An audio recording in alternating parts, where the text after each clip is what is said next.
하나님은 우리의 믿음을 키워주시기 위해서 우리의 모든 환경 속에 작은 기적들을 일으켜 주시는 분이십니다. 우리는 이런 일상의 기적을 통해서 역사 배후에서 일하시는 하나님을 발견하게 되고, 그때는 아니지만 지나고 난 뒤에도 하나님이 역사하셨구나라고 하는 것을 깨닫게 되는 것입니다. 그분의 지혜로운 이런 조명 없이는, 배후의 역사가 없이는 우리의 눈이 어두워서 하나님을 볼 수가 없고, 살아가는 가운데 하나님 없는 무신론자처럼 전락할 가능성이 큽니다. 세상 사람들처럼 우리가 살 것이 아니고 하나님의 자녀로 살아가기 위해서는 하나님의 배후의 조명하심과 하나님의 빛 주어주심과 하나님의 기적이 있어야 될 줄로 믿습니다. 그래서 우리는 눈과 귀를 열어서 평범한 일상 속에서도 나타내 주시는 하나님의 그 솜씨와 하나님의 도우심과 하나님의 기적을 살필 줄 알고 열심히 찾아내는 믿음도 필요하다고 보는 것입니다. 여러분, 행운이라고 하는 것을 사람들이 다 좋아합니다만 그 행운은 절대로 존재하지 않습니다.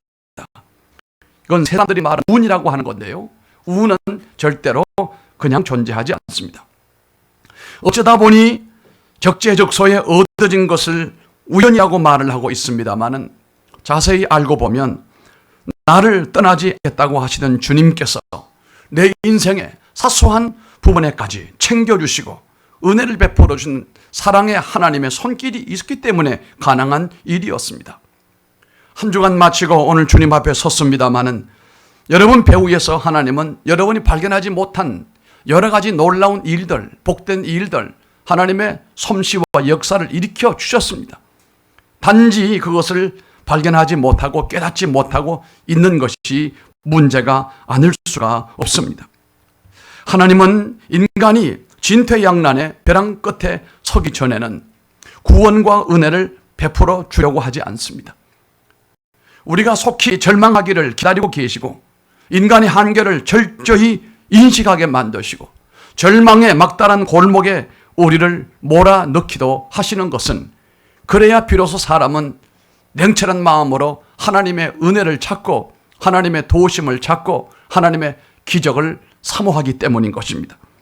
그러므로 일찍이 하나님을 만났고 하나님을 위해 쓰임받았고 하나님의 복을 받았던 사람들을 보면 모두 공통점이 절망의 깊은 수렁에 빠져보았던 사람들이었습니다. 어떤 이는 질병으로 사경을 헤매었던지, 어떤 이는 사업이 실패로 절망의 늪에 허우적거렸던지, 어떤 이는 물질의 곤란으로 궁지에 빠졌던지, 어떤 이는 가정생활에 실망을 느꼈던지, 어떤 사람은 사람을 통하여 실망했던지, 어떤 상황이든지 간에 절망에 처해 보지 않고는 하나님을 참으로 사모하지 않고 하나님을 의지하지 않고 하나님을 또한 만난 사람이 없었다는 사실입니다. 하나님의 큰 축복을 받았던 사람들은 모두가 자기 절망을 깊이 절망했던 사람들입니다. 하나님은 진퇴양난의 상황에서도 우리를 버리지 아니하시고 우리를 인도하시고 도우시는 역사가 있을 줄로 믿기를 바랍니다. 그럼 어떻게 해야 그 절망 골짜기에서 새길을 찾을 수 있는지 오늘 말씀 가운데서 우리가 은혜가 되기를 바라는 것입니다. 첫째는 환경을 바라보지 말고 따라합시다. 하나님을 바라보리라. 환경을 바라보지 말아야 돼요. 환경을 바라보는 사람은 철저하게 실패할 수밖에 없습니다. 그러나 하나님을 바라보는 사람은 환경을 이기게 되어 있습니다. 이스라엘 백성들은 진퇴양난의 벽에서 눈에 보이는 대로 보았습니다. 믿음의 눈으로 본 것이 아니고 눈에 보이는 그대로를 보았습니다. 그것은 믿는 사람뿐만 아니라 안 믿는 사람도, 눈 있는 사람은 다 보게 되어 있습니다. 그걸 보면 안 된다는 얘기입니다. 보니까 뭡니까? 뒤에는 바로의 군대가 추격해오고 있는 소리가 들립니다. 앞에는 뭡니까? 앞에를 보니까 홍해가 넘실대고 있습니다. 그리고 그것을 바라보면서 염려와 근심, 원망과 불평을 쏟아내지 않습니까? 10절 말씀을 보세요. 가 가까이 와서 올 때에 이스라엘 자손이 눈을 들어본 족애굽 사람들이 자기들 뒤에 이런지라. 이스라엘 자손이 심히 두려워하여 여호와께 부르짖고라고 했잖아요. 여기 부르짖는다는 건 기도를 부르짖는 것이면 얼마나 좋겠어요? 그거 아닙니다. 원망입니다. 그들은 자신들을 잡으려고 바로의 군대와 앞에 놓여 있는 이 홍해를 바라볼 때에 너무 겁이 났습니다. 그래서 바로 절망해버리고 말았습니다. 오늘 현대 성도들도 조그만 일 때문에 금방 겁을 먹고 절망해버리면 믿음은 온데간데 없어져 버리게 되는 것입니다.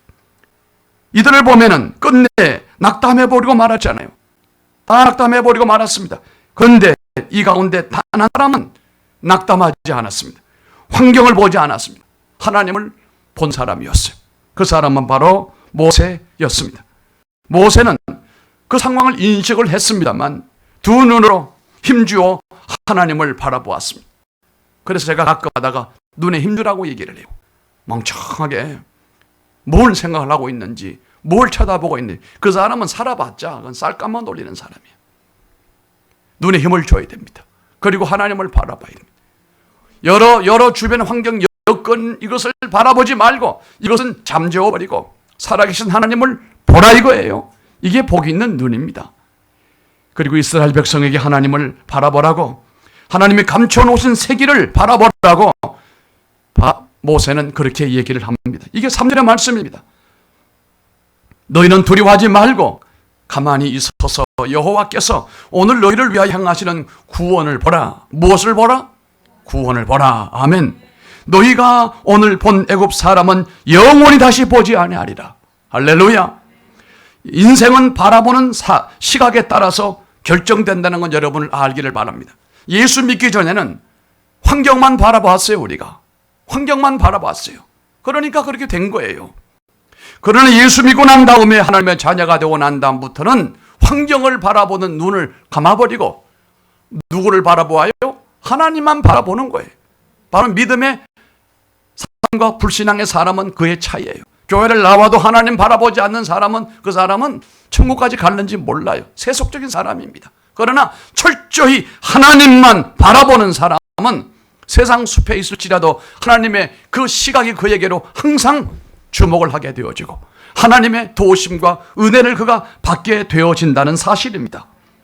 인생은 바라보는 시각에 따라서 결정된다는 걸 오늘 꼭 기억하기를 바랍니다. 제가 다녔던 리버티 대학의 엘머 타운스 박사가 바라봄의 법칙이라는 얘기를 하시더라고요. 공감을 했어요. 이건 뭡니까?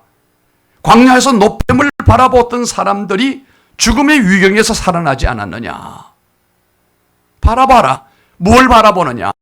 하나님을 바라보고 하나님의 능력을 바라보고 하나님의 손을 바라보라 이겁니다. 오늘 주님 앞에 나온 여러분들이 하나님 바라보고 나왔잖아요. 좋은 일이 여러분에게 있기를 주님 이름으로 축복합니다. 그러니까 믿을 만한 목적을 뚫어지게 바라보고 신앙적인 시각을 가지고 불문직진하는 사람에게는 반드시 그 목적 정상에 이르게 된다는 사실이에요. 인간을 안드로포스라고 말하잖아요. 안드로라고 하는 것은, 포스라고 하는 말은 인간인데 이 여러분 포스라고 하는 뜻은 알잖아요. 위를 쳐다보는 존재다 이겁니다. 인간은 위를 쳐다보게 되어 있습니다. 유인은 가운데서 위를 비슷하게 쳐다보는 침팬지나 우랑우탄이나 원숭이나 있지만 우리처럼 철저히 그저 위를 쳐다보는 것이 아니고 위에 하나님을 바라보고 창조주 하나님을 바라보는 그렇게 사는 존재는 인간밖에 없어요. 하나님을 쳐다보면 거기에서 하나님께로부터 구원과 평안이 오지만 세상을 바라보면 염려와 근심밖에 오지 않아요. 교회 없는 마을에 꼭 거기 하나 있는 곳이 있습니다. 선앙당이었어요. 선앙당을 마치 교회처럼 믿고 의지하는 사람들은 그 결말을 보게 되면 반드시 저주와 불행으로 끝나버리고 말았어요. 그 교회에 선앙당이 없어지게 되고 교회가 세워졌습니다. 십자가가 세워졌습니다. 그리고 동네 사람들이 하나님께로 나왔습니다. 동네가 살아났습니다. 하나님의 축복하심이 동네에 나타나게 됐습니다. 동네 인재들이 일어나게 됐습니다. 박사도 나왔습니다. 기업가도 나왔습니다. 이것은 바라봄의 법칙이다 이런 뜻인 것입니다.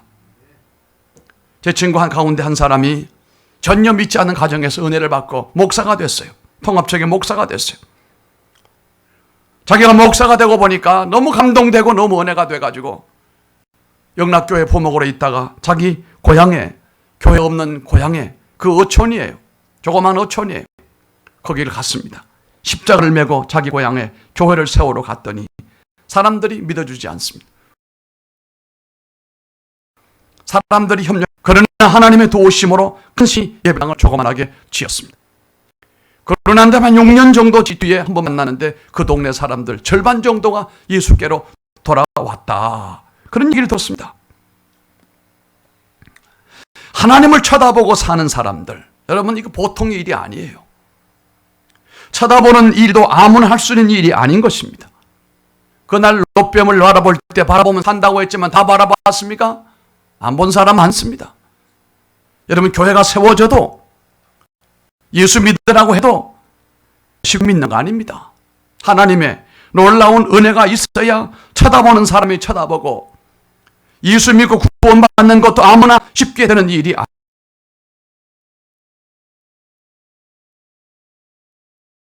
아니라는 겁니다. 보고 살아가냐. 나는 지금 이 시대에 코로나가 이렇게 저렇게 엄중한 시기에 흉한 소문이 많은 가운데 정치적으로는 혼란하고 경제적으로도 불안하고 도무지 이 가운데 무엇을 보고 살아가느냐라고 하는 말에 여러분이 질문을 답을 해보시기 바랍니다. 늘 보는 것에 따라서 행복해지기도 하고 불행해지기도 하기 때문에 그렇습니다. 이 세상에서 힘든 것 중에 하나가 과거로부터 눈을 떼는 것인데요. 이것이 안 되기 때문에 사람이 불행한 거예요. 과거만 완전히 끌어버리고 던져버리고 띄워버릴 수만 인간은 앞으로 나가게 되고 자라나게 되고 성장하게 되고 도전하게 되어 있어요. 안 되는 것이 뭔지 압니까? 그 사람을 붙들고 있는 과거의 좋지 못한 기억들과 경험들이에요. 아름다운 추억이야 얼마나 좋아요. 그러나 끔찍한 과거의 트라우마는 우리의 가능성과 희망과 소망을 다 빼앗아버리고 말기 때문에 그렇다는 말씀입니다. 과거의 실패의 상처, 우리를 힘들게 했던 사람들로부터의 이별, 이걸로부터의 단절, 이게 여러분 치유의 첫 번째 단계예요. 내 삶의 어려움과 상처와 내게 상처 입힌 사람들, 이런 것들을 우리가 너무너무 떼어내지 못하고 거기에 붙들려 있게 되는 사람은 절대로 행복할 수가 없고 성장할 수가 없습니다. 그곳에서 벗어난 자유하는 사람, 그 사람만이 하나님의 길로 성장할 수가 있게 된다는 사실입니다. 여러분 미국이 전통적으로 백인들이 대통령이 됐어요. 유일하게 흑인이 대통령 된 사람은 오바마예요. 뭐 흑인도 흑인이지만 또 혈통을 따져보게 되면 동양인 피도 있어요. 그러니까 잡종이라고 그래서 본인이 자기를 가리켜. 한 번은 기자가 물었습니다. 대통령 후보 시절이었습니다. 당신이 딸에게 애완견을 선물해 준다고 했는데 어떤 애완견을 선물해 줄 겁니까? 그랬더니 오바마가 두 가지 얘기를 했어요. 딸은 이 강아지 알러지가 있어서 알러지가 잘 일으키지 않는 강아지. 그 다음 두 번째는 집에서 잘 기르는 강아지가 아니고 버림받고 유기견, 보호소에 있는 유기견 가운데 선택할 것이다. 이러면서 하는 말이 뭐냐면 그 유기견 보호소에 있는 강아지는 대부분이 잡종인데 나도 잡종입니다. 여러분 대답해 보세요. 오바마가 대통령 후보 때 굉장히 지금 말 한마디가 되고 안 되고 당락이 결정될 수 있는데 나 잡종입니다. 그렇게 말했는데 그러면 그 사람은 그때 자신의 어떤 정체성이나 어떤 부모나 조상이나 자신의 어떤 얼굴에 그 흑인에 대한 컴플렉스에서 벗어난 겁니까? 안 벗어난 겁니까? 안 벗어나면 그 얘기 합니까? 절대 하지 않습니다. 벗어났기 때문에 그는 그 얘기를 하는 거예요. 그때 사람들이 저 사람은 대통령 될 자격이 있구나. 미국인들이 그때 결정을 했다는 거예요. 여러분 대부분의 사람들은 능력도 있고 다 좋은데 본인도 모르게 과거에 그와 같은 불행했던 일에 매여서 떨어지지 못한 가운데 더 자라지 못하고 성장하지 못하고 하나님 앞에 열린 마음으로 나가지를 못한다. 이런 얘기가 되겠습니다. 여러분 코미디언들 가운데 공통점이 뭐예요? 바보 같지 않다. 그죠? 코미디언들의 공통점이 뭐예요? 못생겼어요. 미안합니다만. 배삼룡 잘생겼어요? 고인 됐습니다만 그 이주일실 잘생겼어요? 안 목사님 잘생겼어요? 못생겼어요? 남 목사만큼 생겨서 못생겼어요? 예. 이 설교는 전 세계로 지금 나가고 있어요. 사실이요. 그런데 코미디언들을 가만히 보면 자신의 외모나 자신의 부끄러운 이것을 무기를 삼아서 사람들이 드러내고 이것을 웃음으로 바꾸는 능력이 있는 사람이에요. 아, 그 이주일이 하는 거 보세요. 나 참 그 사람 참 못생겨도 그렇게 못생길까? 그런데 그 말하는 거 하는 거 보세요.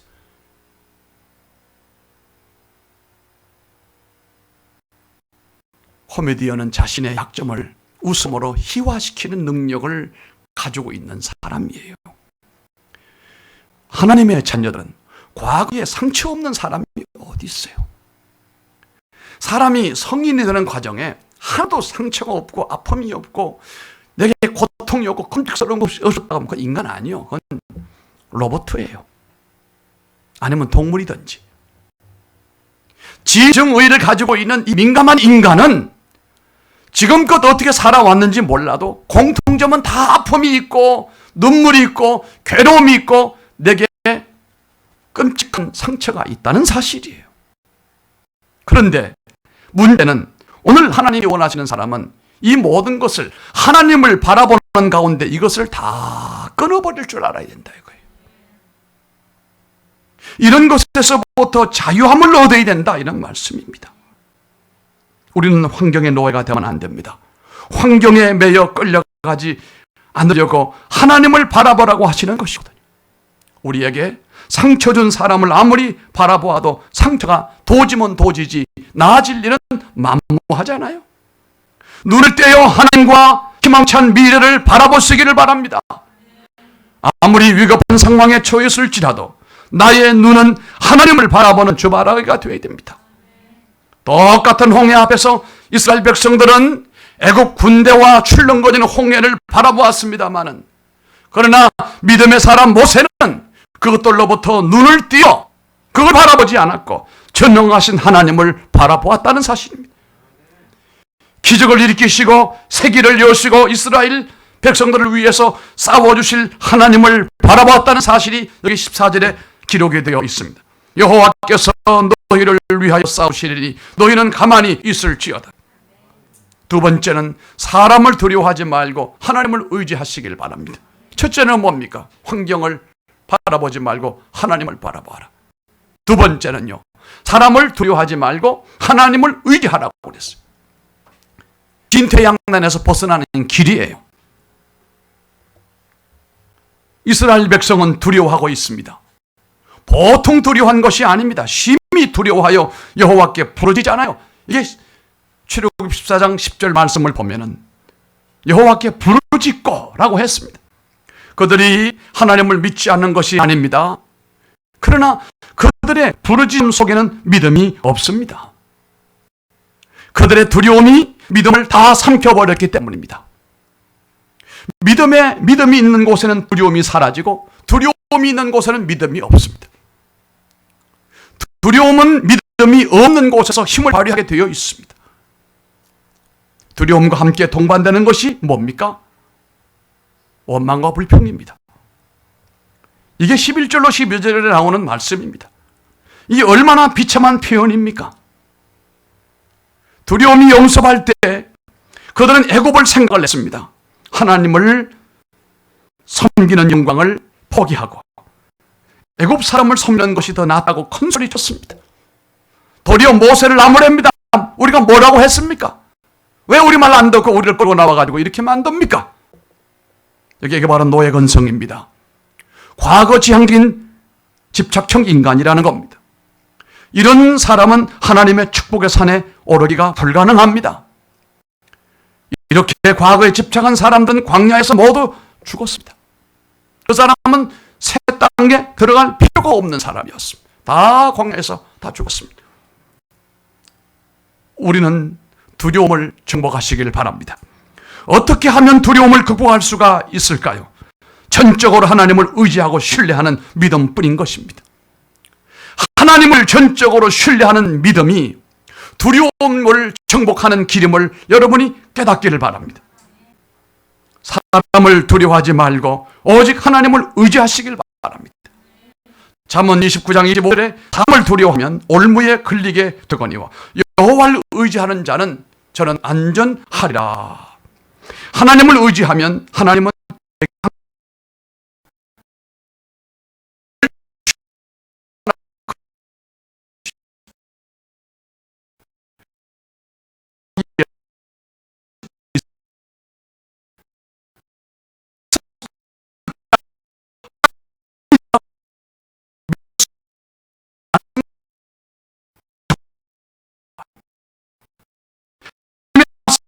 될 때 그 말씀이 두려움을 극복할 수 있는 능력을 제공해 주기 때문에 그렇습니다. 하나님의 말씀은 하나님의 능력을 담고 있으므로 말씀과 접촉되는 순간에 말씀이 믿음이 자라고 능력이 나타나게 된다는 겁니다. 성도들은 어떤 경우이든 하나님을 의지함이 뒷산에 푸른 소나무처럼 언제나 변함없이 한결같게 되기를 주님 이름으로 축복합니다. 세 번째는 첩경에서 벗어나는 길은 조급하지 말고 침착하게 기도하며 기다리시길 바랍니다. 이것이 진퇴양난의 벽에서 벗어나는 세 번째 길입니다. 어려울수록 집착하지 말아야 됩니다. 조급해지면 당황하게 되고 당황하게 되면 생각하는 능력을 상실하게 버리고 두려움은 생각에서 오는 것인데 결국 우리 믿음을 적게 만드는 것입니다. 이스라엘 백성들이 두려워할 수밖에 없었던 이유가 있습니다. 분명히 이유가 있습니다. 뒤에 지금 바로의 마병이 지금 쫓아오고 어찌 두렵지 않습니까? 바로가 가까이 오고 있는 소리가 들리는데 어찌 두려워하지 않을 수가 있습니까?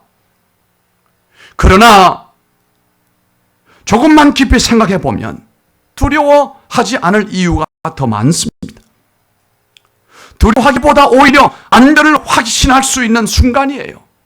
로버트 모간 목사님은 그 이유에 대해 이렇게 설명을 하세요. 그들에게는 든든한 동맹군이 있었다. 그 동맹군으로 말할 것 같으면 애굽에 12가지 재앙을 내려 이미 바로를 굴복시켰을 뿐만 아니라 광야에서도 구름 기둥과 불 기둥으로 이스라엘을 자상하게 인도하신 그런 분이었다 그랬습니다. 여러분 아시지 않아요? 어린 양 피로 문술죄 발라서 죽음의 사자가 다 패스오버 해버리고 그들이 허리띠를 띠고 새벽에 출발하지 않았습니까? 하나님의 인도를 따라 떠난 사람들 아닙니까? 하나님의 명령으로 떠난 사람은 하나님이 책임져 주지 않겠습니까? 두려움이 올 때 우리가 할 일은 침착하게 기도하는 것입니다. 하나님이 역사하심과 인도하심을 믿고 기다리는 시간이 있어야 됩니다. 절박한 상황일수록 더욱 침착하게 하나님의 인도를 기다리시기를 바랍니다. 시편 130편 5절로 7절에 말씀하기를 나 곧 내 영혼은 여호와를 기다리며 나의 주의 말씀을 바라는도다. 파수꾼이 아침을 기다림보다 내 영혼이 주를 더 기다림으로 참으로 파수꾼이 아침을 기다림보다 더하도다. 이스라엘아 여호와를 바랄지어다. 여호와께서는 인자하심과 풍성한 속량이 있음이라. 아멘. 우리가 기도하며 기다릴 때 하나님이 일어나시고 하나님이 일하십니다. 그리고 우리를 위해 대신 싸워 주십니다. 하나님은 아무리 급해도 서두르시는 법이 없습니다. 한순간에 홍해를 한 방에 가르신 거 갈라준 게 아니에요. 성경 잘 보게 되면 큰 동풍을 밤새도록 불어서 바닷물을 물러가게 만드신 겁니다. 하나님이 이토록 시간을 끌면서 그들을 구원하신 이유가 무엇일까요? 이스라엘 백성들의 인내를 훈련시키기 위해서 그렇습니다. 기다림의 중요성을 가르쳐주기 위해서단 말씀입니다. 아브라함에게 하나님께서 아들을 주시겠다고 약속을 한 지가 25년이 지난 후에 아들을 품에 안게 된 것 여러분 믿으시죠? 하나님의 약속은 반드시 이루어집니다. 그러나 하루아침에 절대로 이루어지지 않습니다. 하나님의 말씀은 약속 어음과 같습니다. 일정한 기한이 지나고 난 다음 하나님의 정한 그 시간에 약속이 현실로 나타나게 된다는 것을 믿기 때문에 우리가 기다려야 돼요. 사방에 우겨싸임을 당하고 있어도 그 진퇴양난의 상황에서 벗어나게 하는 길을 보았습니다. 길이 안 보인다고 길이 없는 것은 아닙니다. 하나님은 길이 없을 때는 길을 만들어 주십니다. 땅에 길이 없을 때 하늘로 하나님이 열린 문을 주시는 것입니다. 그리고 그 길로 안내해 주시는 분이십니다. 환경을 보지 말고 하나님을 보세요. 이 훈련을 자꾸 해야 돼요. 세상을 보지 말고 하나님의 손길과 하나님의 능력을 보는 훈련을 자꾸 하시기 바랍니다. 더더구나 이런 코로나의 엄중한 상황에서 정신 차리세요, 여러분. 세상 사람하고 똑같이 염려하고 근심하고 허둥댄다면 그럼 믿음의 사람 아닙니다. 이런 어려운 가운데서도 하나님, 인간의 죄악이 이렇게 만들었습니다. 하나님, 인간의 죄악이 교만이 이렇게 됐습니다. AI 시대가 어떻다? 하나님 없이 우리가 할 수가 있다. 4차 산업은 하나님의 도우심 없이도 된다. 이것이 현대인들, 이 어려움을 당한 인간들이 했던 말들 아닙니까? 하나님이 만드신 인간을 대신해서 사람이 인간, 모조 인간을 만들어요. 그것을 수입의 도구로 쓰는 데도 있어요. 이제 앞으로는 하나님이 만드신 사람이 누군지, 인간이 만든 사람이 누군지 구분 못하는 시대가 옵니다. 하나님이 이것을 미리 인간에게 혼쭐을 내시는 거예요. 하나님의 경계선을 넘지 말라. 인간은 인간의 경계선에서 행복을 누리고 만족하고 복을 누리고 하나님을 섬기라고 하는 것 아니겠습니까? 그 경계선을 넘어갔기 때문에 여러분, 에덴 동산에서 아담과 하와가 범죄하지 않을 때는 그곳이 낙원이었습니다. 그러나 경계선을 넘어섰을 때 그들은 슬픔의 골짜기에서 두려움에 빠져버리고 말았잖아요. 이 혼란의 순간에서 동산의 성도들은 절대로 좌왕우왕하지 말고 인간이 빚어진 죄악으로 말미암아 인간이 고통을 당하는구나 하면서 하나님만 바라보시고 하나님 이 인간들 미련함을 용서해 주시고, 이것도 모르고 정치하는 사람들 교회만 자꾸 옥죄해가지고 믿음 없는 사람들 교회도 못 오게 만들어 놓고 핑계는 좋아요. 아이고 그만 모이지 말라. 동산교회 와가지고 코로나 걸린 사람 없어. 우리 손주들 다음부터 오라고 하려고 그래요. 이 설교 듣는 애기 엄마들 다 정신 차려요. 우리 교회 애기 데리고 와가지고 문제 생긴 거 없어요. 지금 그 문체부 장관이 황희 장관이죠. 어저께 우리 총회장을 만났어요. 어제는 바른 소리 했어요. 당신이 보니까 교회가 음식 먹는 거 하지 않고 소모임 하지 않고 예배를 와서 드리고 간 데는 문제가 없더라. 문제 없는데 왜 19명만 모이게 만드냐 이거예요. 극장 가보셨죠? 최소한으로 그 정도는 허락해야 되지 않느냐. 나는 정부가 자꾸 제약을 만들어 예배를 방해하는 것도 하나님 보시기에 매맞을 일이지만 그보다도 이걸 핑계 삼아 교회 안 나오는 그 미련한 이 육체적 그리스도인들이 더 문제예요. 복잡한 데 다니면서 차 타고 다니고 복잡한 데 다 다니고 식당 다 다니고 다 올려가 다 다니면서 교회만 핑계 대가지고 교회 가면 안 된다고 하더라. 이 설교 듣는 분들 정신 차려요. 여기 호랭이 있는 거 아니요. 하나님 은혜가 있어요. 이름에도 불구하고 주님만 바라보고 불문직진하는 성도들에게는 하나님의 상 주시는 이 심을 믿을지어다라고 했어요.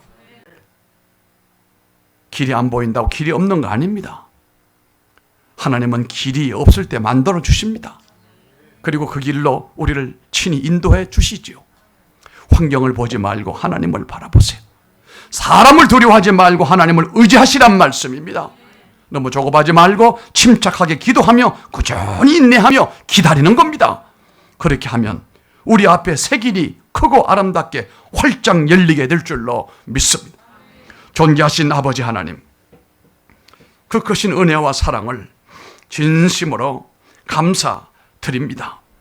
오늘 이 홍해 앞에 서 있는 이스라엘 사람들이 21세기 첨단 시대를 사는 코로나를 만난 현대인들의 모습이요, 동산교회 성도들이 코로나를 만났는데 그 상황이 똑같은 상황입니다. 하나님, 이 홍해 앞에서 뒤에서 바로 군대가 추격해오는 그 진퇴양난의 상황에서 이스라엘이 벗어나게 됐는데 그 원리가 세 가지였음을 우리가 오늘 말씀을 통해서 은혜 받았습니다. 하나님은 길을 여시는 분임을 알았는데 하나님이 길 열어주심을 믿을 때는 환경을 보지 말고 하나님을 바라봐야 되고 사람을 두려워하지 말고 하나님을 의지해야 된다는 사실과 조급하지 말고 침착하게 기도하며 인내하는 것이라는 사실을 알았습니다. 우리 앞에 시온의 대로가 쫙 열려지게 해주시고 홍해가 열려졌던 것처럼 우리 동산교회 앞에 새 길이 활짝 열려지게 하여 주시고 성도들의 가는 길에 아름다운 길이 활짝 열려지게 하여 주시고 믿음으로 하나님을 끝까지 섬긴 사람들 미래가 하나님 파라다이스 같은 축복으로 인도되게 하여 주옵소서. 예수님 이름으로 기도드리옵나이다. 아멘.